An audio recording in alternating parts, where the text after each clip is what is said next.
First పెట్టినవి ఇలా సెంటర్లో మందంగా వచ్చేస్తుందని చెప్పే కదా. సో ఈ టైప్ వడియాలు నేను ఎప్పుడు పెట్టలేదు. సో నచ్చింది మెథడు. సో చేద్దామని చెప్పి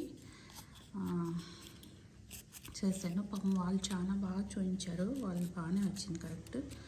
వాళ్ళకి వేరే వాళ్ళకి చెప్పినందుకు ఇలా వచ్చిందని కాదు, చాలా బాగా చెప్పారు వాళ్ళు. నేను ఫస్ట్ టైం ట్రై చేసినందుకు నాకు కుదరలేదు. సో నాకు అలవాటు లేదు కాబట్టి. సో ఎడ్జెస్ ఇలా క్రిస్పీగా వచ్చినాయి. ఈ సెంటర్ పార్ట్ అనేది అసలు ఇలా ఇదవుతుంది కానీ రాయిలాగా ఉంది, తింటే టేస్ట్ లేదు గట్టిగా. సో ఇది ఫస్ట్ పెట్టినది నేను. సో ఇది సెకండ్ టైం థిన్గా పెట్టాను. ఇది బాగా క్రిస్పీగా ఉంది కానీ ఎండుమిరపకాయలు వల్ల ఏమో కలర్